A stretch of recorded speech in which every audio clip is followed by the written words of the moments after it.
Hey, welcome back everybody. It is really getting exciting. I'm now seeing students actually on campus for the first time, and I can tell you that means a lot to me after almost 4 months or close to 5 months of what felt like just being here alone in some ways. So it's just great to see students back on campus and starting activities. The RAs are doing their kind of training right now. I just spoke to them. So I'm just looking forward to the rest of you coming and joining us. Many great things happening at the Abbey, despite all the news of the doom and gloom and so forth. Our enrollment, which is remarkable to me, is at, if it holds, an all-time record level. Right now we're looking at 468 new students as of this morning, and retention has been incredible. It's an all-time record as well, if that holds after drop add. So from that standpoint, things are just continuing to move forward.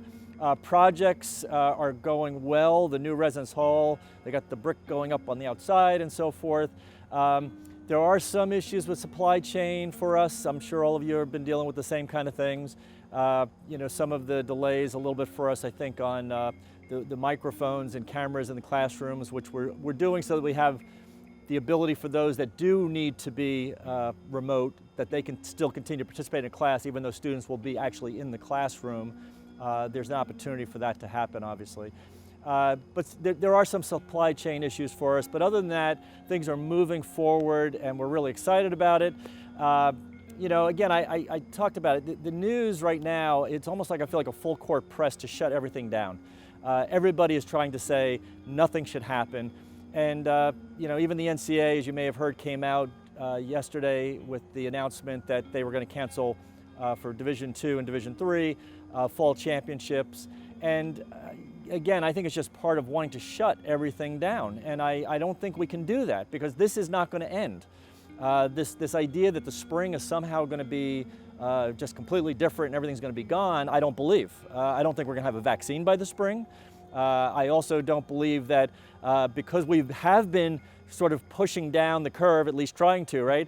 That's going to extend the time. So that means we're not going to go through a period of time where nobody has COVID. It's going to continue on. So the spring is going to be like now in some way. So we can't just lock down forever because the world's not going to go on. And I've heard some people, by the way, say that colleges like a Belmont Abbey are doing this for money. I have to say, give me a break. Belmont Abbey College has no money. We have nothing. The tuition, room, board, and fees that we receive from students is not enough to run the college. If that's all we had, we wouldn't be here. So every year I go out with others to raise money to ensure that we can make it through every year. So there is no surplus, there is no pot of money. We're not doing this for money, we're doing this for you. We're doing this for our students, for your education, your development, your formation, which is critical that it continue to go on. And given the circumstance, there is no stopping. We can't just say we're going to go in isolation for the rest of our lives until someday there's no more COVID, because that's only going to happen with a vaccine for everybody that is 100% effective, or this herd immunity where everybody has it, and so now I guess we could go on. I don't see that happening anytime soon. So I think we've got to continue in a positive, upbeat kind of way that we're going to move forward. We're going to do reasonable and practical things. We're going to take precautions. We're going to do the things that, again, are reasonable and practical. That means doable. We have protocols set up. You're going to be receiving a PDF, I think, at the beginning of next week, as I said, that outlines everything for you, that has, egress and ingress into buildings, has, signage, talks about if somebody does get COVID, what is the procedure, what is the process that we are going to go through. And so we have this worked out. You're going to get it. You're going to be able to read it in detail.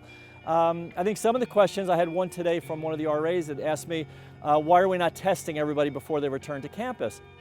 Well, the answer is that the county, the state, and the federal government, the CDC, have said we should not be testing asymptomatic people.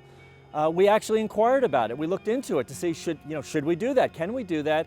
And we were advised by our local healthcare providers as well as from the county that no, we shouldn't be doing that. If anything, we may be taking tests away from people that actually need them. So we're going to move forward again in a prudent, practical way. We're not going to be perfect. Nothing's going to be perfect in life, but I think we're taking reasonable and practical precautions to move this thing forward, to be back in person, face to face, for most of us in most of our classes. Again, there's going to be exceptions. There'll be some faculty members, there may be some students that need to remain remote, and we are going to provide for that. So we got to move this thing forward, and we want to do that. And so I'm making an appeal also to our students. It's really on you, and I realize as students, you realize that you're in the population, and I think the last statistic I saw was individuals 45 years and younger, it's almost virtually a zero risk of any kind of very serious or fatal outcome from COVID. So you may be thinking, well, this really isn't going to affect me. But I want to keep this thing going. I want to make sure that you have a place to be in person at. And so to do that, we need to protect the faculty and the staff and the coaches and anybody else that may be vulnerable based on age.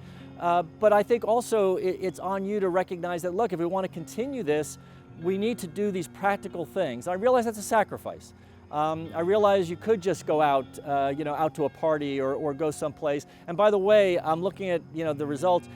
Almost all of the big spread that's happening right now at some of the colleges that I'm hearing is because large groups went out to a party.